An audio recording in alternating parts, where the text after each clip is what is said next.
Here, I'm going to take you through what the will is, and the will essentially states that you in turn, the will is kind of like a safety net. It's a pour over will that talks about any assets that aren't transferred into your trust get poured over into your trust in case something unfortunate happens to you.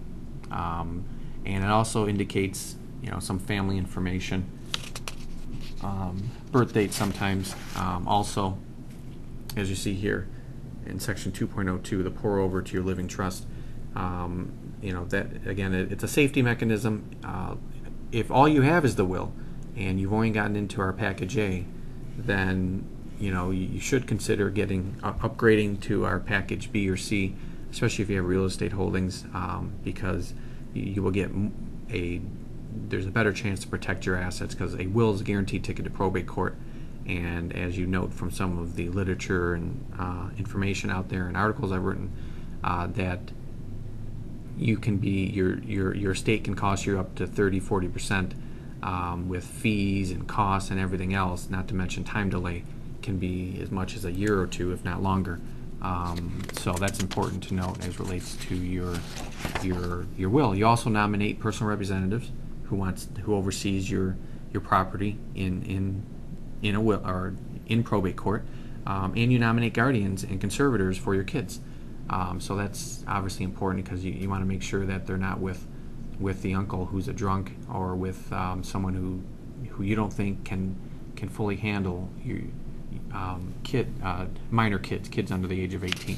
So that's an important matter to have dealt with. And again, here's some of the other sweaters. Article 4, powers of fiduciaries. It's very similar to what's in your trust, except the list is not as exhaustive as it is in your trust. So it's important to point out the will is essentially a very short document, but it's still important nonetheless. Make sure that you in turn sign it, and the witnesses have signed it, and we're going to get to the last couple documents here. Here we have your durable power of attorney. Essentially, a durable power of attorney is a document that helps with any type of financial matters if you are incapacitated. You may be in a coma, you may be paralyzed, you may have dementia, Alzheimer's. It's a variety of items that may come up, and you want to nominate someone that can handle these specific financial affairs. So if, for instance, someone has a real estate investment and they're trying to close on a contract either related to that investment, and they happen to go out of town, the durable power of attorney would come into play, because who's ever nominated, typically a spouse or a loved one or a friend, can utilize it to transfer assets. It's sometimes a safety net.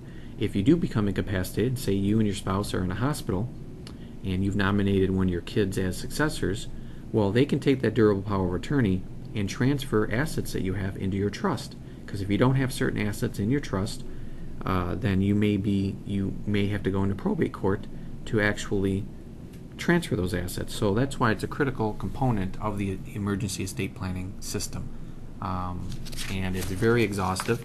As I indicated, there's many sweaters in here, and I don't want to beleaguer on all of them, but just note that there's many sections in here related to making sure that you in turn are taken care of. So let's kind of skip through all those sweaters. And of course, if you are into our Platinum Plus program, you will have email consults. So please feel free to use those on specific questions that you in turn may have.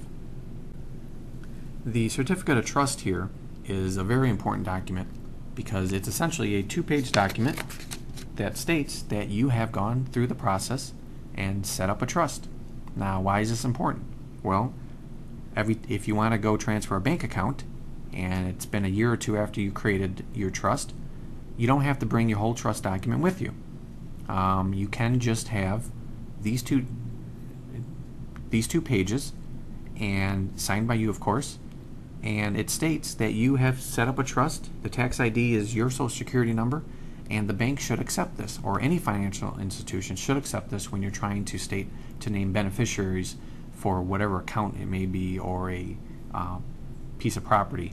showing that you're transferring it into a trust. Now, an important note, again, related to IRAs and retirement plans: do not have your IRA or retirement plan, your 401ks, 403bs, if you work for a government agency, transferred into your standard revocable trust. This is one of the 7 deadly and costly mistakes that attorneys and advisors make in advising the clients, and one of the systems we created is our IRA Brat Trust. Please feel free to call us or email us at contact@15criticalpoints.com.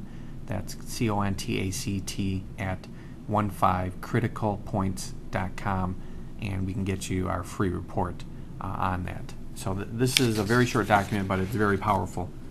So please note that as you're going through the documents.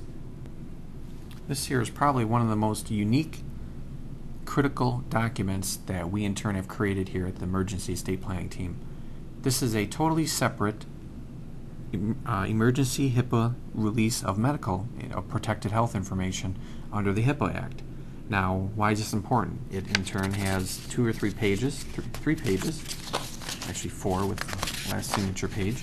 It's important because you authorize specific individuals to go forward and obtain access to your medical records when there's an emergency. And not every time does everyone carry around their thick binder or the standard healthcare power of attorney, which is about 20-some pages. So this quick and easy document allows you to authorize someone to have access to your medical records. If you don't have it, you will have to go into probate court, and that may cost you thousands of dollars, not to mention the time involved. And real quick, I want to point out that under 2, Grant of Authority, there is a section here that talks about Section D, where it states, to the trustee or successor trustees of any trust of which I am a beneficiary or trustee for the specific purpose of determining my capacity. This essentially states that you can allow your trustee of your trust to have access to your medical records if there's no one else left that you in turn have nominated. So the trustee may be someone totally different, and now again, the whole purpose here is to prevent you from going into probate court. That's one of the purposes, to bypass probate so you're not spending the costs in there. So that's another important matter as to why this document is critical. And this is again, you have waivers and release for the individuals that you in turn have nominated, and it's under the Health Insurance Portability and Accountability Act of 1996.